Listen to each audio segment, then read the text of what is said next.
గౌరవనీయ తెలంగాణ రాష్ట్ర ఆర్థిక మరియు వైద్య శాఖల మంత్రి హరీష్ రావు గారు, రాష్ట్ర హోంమంత్రి గారు శ్రీ మహమూద్ అలీ గారు, రోడ్లు భవనాల శాఖ మంత్రివర్యులు గౌరవనీయులు శ్రీ ప్రశాంత్ రెడ్డి గారు, మెదక్ జిల్లాకు సంబంధించిన గౌరవ పార్లమెంటు సభ్యులు, శాసనసభ్యులు, శాసన మండలి సభ్యులు, జడ్పీ చైర్మన్లు, స్థానిక సంస్థల ప్రజాప్రతినిధులు, రాష్ట్ర నాయకులు, జిల్లా నాయకులు, మెదక్ జిల్లా నలుమూలల నుంచి అశేషంగా తరలివచ్చి ఇంత ఎండ ఉన్నా కూడా ఈ సభను విజయవంతం చేస్తున్న నా అన్నదమ్ములకు, అక్క చెల్లెలకు అందరికీ హృదయపూర్వక నమస్కారం.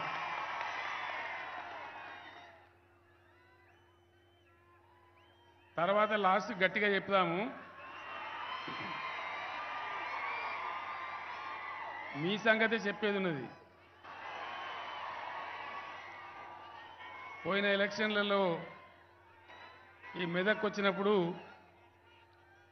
నేను ఒకటే మాట మీతో మనవి చేసి చెప్పడం జరిగింది.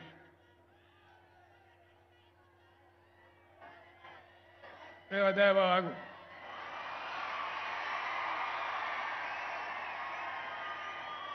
నువ్వు మనిషికోదికి మొత్తుకుంటే ఏమర్థం కావాలి? ఇక్కడ నేను మొత్తుకోబడితే అక్కడ నువ్వు మొత్తుకోబడుతుంది. తర్వాత గట్టిగా అరుచుకుందాం, మీరంతా కూడా సైలెంట్గా ఉండాలి. నేను ఒక మాట మీ అందరికీ చెప్పిన ఆ రోజు, పద్మ నా బిడ్డ అడిగిందంటే నేను ఏది కూడా కాదనే పరిస్థితి కాదు అని ఆ రోజు చెప్పినా మీరందరూ కూడా గౌరవించి దీవించి ఆ అమ్మాయిని మంచి మేయటితో గెలిపించారు. దాని ఫలితమే ఇంద్రభవనం లాంటి కలెక్టరేటు, ఎస్పీ ఆఫీస్ ఎలా మెదక్లో మనం చూస్తూ ఉన్నాం. మంచి నాయకురాలున్నది కాబట్టి చాలా మంచి పనులు ఇక్కడ జరుగుతూ ఉన్నాయి. నేను మీ అందరినీ కోరేది ఒకటే, నాతో ఉద్యమంలో మొదటి రోజు నుంచి ఉండి ఆనాడు తెలంగాణ వస్తుందో రాదో తెలియదు, రాజకీయ భవిష్యత్తు ఏందో తెలియదు, ఉద్యమ కార్యకర్త నుంచి ఒక జడ్పీటీసీ నుంచి ఈరోజు అనేకమైనటువంటి పనులు చేస్తూ మీ మధ్య మీ ఉన్నటువంటి బిడ్డ. 2-3 విషయాలున్నాయి. ఇప్పుడే నన్ను నా బిడ్డ కోరింది. మెదక్ పట్టణంలో రోడ్లు కొంచెం చిందరవందరగా అయినాయి అండర్ గ్రౌండ్ పైపుల వల్ల, అదంతా బాగా కావాలని అడిగింది. మా జిల్లాల గ్రామ పంచాయతీలకు కూడా డబ్బులు కావాలని అడిగింది. కావాలన్నా డబ్బులు కావాలి. అదేవిధంగా ఇంకా 2-3 కోరికలు కోరింది. అవన్నీ ముందే చెప్పేస్తే మీ పని అయిపోతుంది, తర్వాత నా పని. నా బిడ్డ నన్ను ఇంకో 2-3 అడిగింది. రామాయంపేట రెవెన్యూ డివిజన్ కావాలని అడిగిండ్రు. మీకు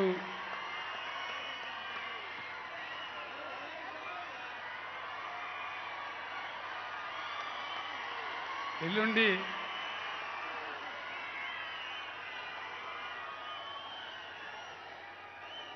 అడిగింది నా బిడ్డ కాబట్టి ఎల్లుండి సాయంత్రం లోపల మీకు శాంక్షన్ చేసి జీవో కూడా పంపిస్తాను, మనం చేస్తాను. అట్లనే రామాయంపేటలో కూడా బాగా పెరిగిపోతూ ఉంది, పెద్దగా అయింది, పరిస్థితుల పిల్లలకు అవసరం ఉంది. అక్కడ ఒక డిగ్రీ కాలేజ్ కావాలని అడిగింది. దాన్ని కూడా ఇమీడియట్గా శాంక్షన్ చేస్తామని మనవి చేస్తూ ఉన్నాం. అదేవిధంగా మీరే ఇచ్చిండ్రు, మెదక్ జిల్లా చేసిండ్రు, రవాణా బాగా పెరిగిపోయింది. మెదక్కు ఒక రింగ్ రోడ్ కావాలని అడిగింది. అది కూడా వెంటనే మంజూరు చేస్తామని మనవి చేస్తూ ఉన్నా. అదేవిధంగా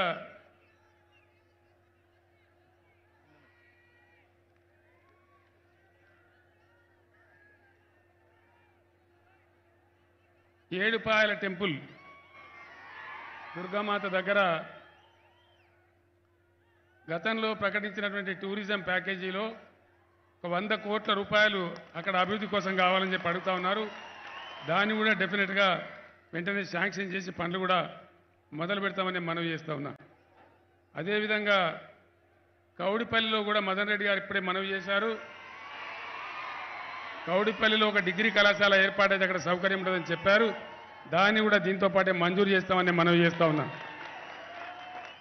అట్లానే మెదక్ జిల్లాలో 469 గ్రామ పంచాయతీలున్నవి.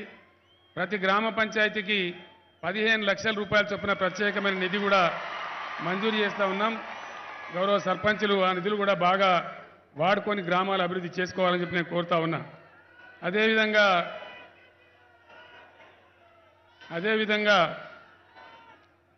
ప్లీజ్ 4 మున్సిపాలిటీలు ఉన్నాయి ఇక్కడ. మెదకేమో పెద్ద పట్టణం, జిల్లా హెడ్ క్వార్టర్ కూడా అయింది. మెదక్లో బాగా ఇంకా అభివృద్ధి జరగాల్సిన అవసరం ఉంది. కాబట్టి మిగతా మున్సిపాలిటీలు నర్సాపూరు, రామాయంపేట, తూఫ్రాను ఈ మున్సిపాలిటీలకేమో తరవా 25 కోట్ల చొప్పున, మెదక్ మున్సిపాలిటీకి 50 కోట్ల రూపాయల చొప్పున మంజూరు చేస్తూ ఉన్నాం. దీంతో పనులన్నీ కూడా బ్రహ్మాండంగా చేయాలని చెప్పి ఇక మీ పని అయిపోయింది, ఇప్పుడు నా పని. ఇప్పుడు మళ్ళీ ఎలక్షన్లు వచ్చేసినాయి. ఎలక్షన్లు రాగానే ఎట్లుంటుంది, మన వడ్ల కళ్ళాలు వేసినప్పుడు అడక తింటే వాళ్ళు వస్తారు చూడు, అట్లా బయలుదేరుతారు ఇప్పుడు చాలామంది. నేను మీ అందరినీ కోరేది ఒకటే, ఎలక్షన్లు వస్తే ఎప్పుడు కూడా ఆగమాగం కావద్దు. ఎలక్షన్ వచ్చిన సమయంలోనే ప్రజలు తమ ధీరత్వాన్ని ప్రదర్శించాలి. నిజమేంది, వాస్తవమేంది, ఎవరు ఏం మాట్లాడుతున్నారు, గతంలో ఎవరి ఆచరణ ఏ విధంగా ఉంది, ఎవరు నిజమైనటువంటి ప్రజాసేవకులు గుర్తించినట్టయితే బ్రహ్మాండమైనటువంటి ఫలితాలు వస్తాయి, బాగా అభివృద్ధి కూడా జరిగేటువంటి అవకాశం ఉంటుంది. ఒకటే మాట నేను మనవి చేస్తూ ఉన్నా, గణపురం ఆనకట్టు ఇలా కాంగ్రెస్ పార్టీ చెప్తా ఉంది. ఏం చెప్తా ఉంది, ఒక్క ఛాన్స్ ఇవ్వండి మాకని మాట్లాడుతూ ఉన్నారు. ఒక్క ఛాన్స్ ఎందుకండి, 50 సంవత్సరాలు కాంగ్రెసే పరిపాలించింది. కాంగ్రెస్ పార్టీ అధికారంలో ఉన్నా, టీడీపీ అధికారంలో ఉన్నా గణపురంకు నీళ్లు కావాలంటే మెదక్ ఆర్డీఓ ఆఫీస్ దగ్గర ధర్నాలు చేయాలి. ప్రతి సంవత్సరం ధర్నాలు చేస్తే తప్ప నీళ్ళు వచ్చిన పరిస్థితి కాదు. గణపురం కాలువలలో తుమ్మ చెట్లు మొలిచినాయి, మనందరం చూసినాం. నేనే వస్తూ కానీ వాళ్ళు చనిపోతే వస్తే ఆ కాలువల నుంచే కార్లు పోయిన పరిస్థితిని కూడా చూసినాం. కానీ పద్మ నేను ముఖ్యమంత్రి అయిన తర్వాత వెంటనే ఇక్కడ దాకా వచ్చి హెలికాప్టర్లో నాతో పాటు తను వచ్చి ఆటో రిక్షా నడిపించేటువంటి పరిస్థితికి దిగజారిపోయినాం. రైతు ఏ విధంగా అయినా సరే రైతును బాగు చేయాలని ఒక గట్టి దృఢమైన సంకల్పం తీసుకొని మనం కార్యక్రమాన్ని మొదలుపెట్టినాం.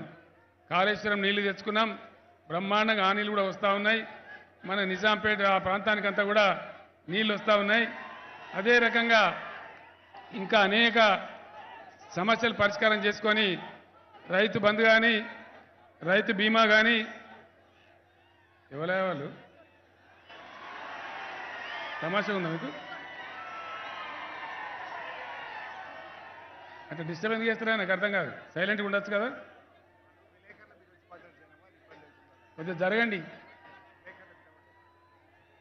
ఎందుకు అడవుడు చేస్తాను, అక్కడ విలేకరులను వాళ్ళని రాసుకొనియండి, వార్త రాసుకొనియండి. ప్రెస్ వాళ్ళని లోపల తీసుకొని ఇక్కడ లోపల తీసుకొని ఆ రకంగా మనము నీళ్ళు కూడా తెచ్చుకొని బ్రహ్మాండంగా వ్యవసాయాన్ని చేసుకున్నాం. నీళ్ళు మాత్రమే కాకుండా బాబా ప్రెస్ వాళ్ళని లోపల తీసుకోండి, గ్యాలరీ లోపల తీసుకోండి, హరీష్ వాళ్ళని లోపల తీసుకోండి, ఆ గ్యాలరీ లోపల తీసుకోండి. 24 గంటల కరెంటు రైతులకు మనం ఇచ్చుకుంటా ఉన్నాం. ఇవాళ ఎవరైతే 2 పార్టీలు మనతో బరిలో పోటీలో ఉన్నాయో వాళ్ళు ఏం మాట్లాడుతున్నారో మీరు చూస్తూ ఉన్నారు. ఒక పార్టీ భారతీయ జనతా పార్టీ మీటర్లు పెట్టాలి కరెంటు మోటార్లకు అని చెప్తా ఉన్నారు. నేను మిమ్మల్ని అందరినీ అడుగుతా ఉన్నా, కరెంటు మోటార్లకు మీటర్లు పెట్టన్నా వద్దా? వినబడతలేదు. మీటర్లు పెట్టద్దు కదా. మీటర్లు మనం పెట్టకపోవడం ద్వారా దాదాపుగా మనకు ఈరోజు 25,000 కోట్ల రూపాయల నష్టాన్ని కలిగించింది కేంద్రంలో ఉన్నటువంటి బీజేపీ ప్రభుత్వం. 25,000 కోట్ల నష్టం కలిగించిన ఓర్చుకొని బాధ అనుభవించుకుంటూ నేను చెప్పిన నా ప్రాణం పోయినా సరే మీటర్లు పెట్టం, అడిగే పని కూడా లేదని చెప్పినాం. ఆ రకంగా కరెంటు మోటార్లకు మీటర్లు పెట్టుకోవడం లేదు. అదేవిధంగా మరొక పార్టీ నిన్నగాక మొన్న కర్ణాటకలో గెలిచింది కాంగ్రెస్ పార్టీ. ఏమైపోయింది, గెలవక ముందేమో అలవుగాని వాగ్దానాలు, ఇష్టం వచ్చిన వాగ్దానాలు చేసినారు. గెలిచిన తెల్లారి తట్టపార కింద పెడితే ఇలా కర్ణాటకలో 7 గంటల సేపు కరెంట్ ఇస్తా ఉన్నారు రైతులకు. పొద్దాక 3 గంటలు, రాత్రి 4 గంటలు. మళ్ళీ మాకొక ఛాన్స్ ఇవ్వండి. ఎందుకు నాయన? ఇలా మేము 24 గంటలు కరెంట్ ఇచ్చుకుంటా ఉన్నాం. ఇవాళ నీళ్లు నువ్వు ఎక్కడ తీసుకుంటున్నావు? ఎవడని అడుగుతున్నాడా? నువ్వు ఎన్ని హార్స్ పవర్లు పెట్టినావు? నువ్వు వాగులకెళ్ళి తీసుకుంటున్నావా? ప్రాజెక్టు కాలువ మీద మోటార్ పెట్టుకున్నావా? ఎన్ని మోటార్లు పెట్టుకున్నావు అని అడిగేవాడే లేడు. ఇలా ఆ విధంగా బ్రహ్మాండంగా చేసినాం కాబట్టే రైతులు ఒక గుంట కూడా ఎక్కడ ఎండిపోకుండా బ్రహ్మాండంగా మనం పంటలు పండించుకోగలుగుతా ఉన్నాం. మెదక్లో బారేటువంటి హల్దీవాగ్ కానీ మంజీరా వాగ్ మీద కానీ దాదాపు 30-40 చెక్ డ్యాములు కట్టుకొని 365 రోజులు ఆ నదులు సజీవంగా ఉండేటట్టు చేసుకుంటా ఉన్నాం. కాళేశ్వరంలో భాగంగా మల్లన్న సాగర్ కట్టుకున్నాం కాబట్టి అక్కడి నుంచి బ్రహ్మాండంగా ఎప్పుడు అవసరం ఉంటే అప్పుడు నీళ్లు వాగులలో ఇడిస్తూ ఉన్నాం. ఆ చెక్ డ్యాములన్నీ దుంకుతూ ఉన్నాయి. ఇవాళ కూడా మొత్తం చెక్ డ్యాములన్నీ బ్రహ్మాండంగా మత్తలు దుంకుతున్న పరిస్థితిలో మనం కళ్ళారా చూస్తూ ఉన్నాం. ఇటువంటి మంచి కార్యక్రమాలు చాలా చేసుకున్నాం. ఒక జూనియర్ కాలేజ్, నేను సిద్దిపేటలో ఎమ్మెల్యేగా ఉన్నప్పుడు ఒక జూనియర్ కాలేజ్ కావాలంటే 15 సంవత్సరాలు తిరిగిన నేను ఆఫీసుల చుట్టూ. ఇవాళ ఎన్ని జూనియర్ కాలేజీలు వచ్చినాయి?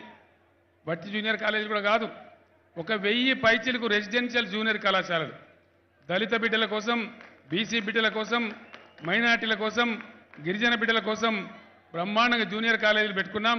అందులో పాస్ అవుతున్న పిల్లలు మాట్లాడే ఇంగ్లీష్ కానీ, వాళ్ళు నీట్లో ఆల్ ఇండియా కాంపిటేటివ్ ఎగ్జామ్స్లో తీసుకొస్తున్నటువంటి సీట్లు కానీ రాష్ట్రానికి మనం తలమానికంగా ఉందని చెప్పి నేను మనవి చేస్తూ ఉన్నా. మిషన్ భగీరథ 50 ఏళ్ళు పరిపాలించిన కాంగ్రెస్ పార్టీ ఎన్నడన్నా మంచినీళ్ళ కష్టాల గురించి ఆలోచించండిరా? ఇదే మెదక్ పట్టణంలో 3 రోజులకు ఒకనాడు 4 రోజులకు ఒకనాడు నీళ్ళు వచ్చేది. ఎందుకంటే నా మిత్రుడు బట్టి జగపతి గారు మున్సిపల్ చైర్మన్గా ఉన్నప్పుడు ఎన్ని డబ్బులు ఇచ్చినా కూడా సరిపోకపోయేది. ఆ రోజు నేను మంత్రిగా ఉండి సాయం చేస్తే కూడా సరిపోయినటువంటి పరిస్థితులు ఉండేవి. కానీ మిషన్ భగీరథ వల్ల ప్రతి గ్రామానికి, ప్రతి పట్టణానికి, పట్టణాలలో ₹1 నల్లా కనెక్షన్ ఇచ్చి ఆల్మోస్ట్ ఫ్రీగా కనెక్షన్లు ఇచ్చి ప్రతిరోజు నీళ్లు తెచ్చి మీకు ఇలా అందిస్తూ ఉన్నారు మీ ఎమ్మెల్యేలు, మీ మంత్రులు, ఈ ప్రభుత్వం అనే మనవి చేస్తూ ఉన్నా. ఇండియా మొత్తంలో, భారతదేశం మొత్తంలో 1,03,00,000 కుటుంబాలకు నల్లా కనెక్షన్ ఇచ్చి వాళ్ళ ఇంట్లోనే నీళ్ళు ఇచ్చే ఒకటే ఒక రాష్ట్రం తెలంగాణ రాష్ట్రం అనే మనవి చేస్తూ ఉన్నా.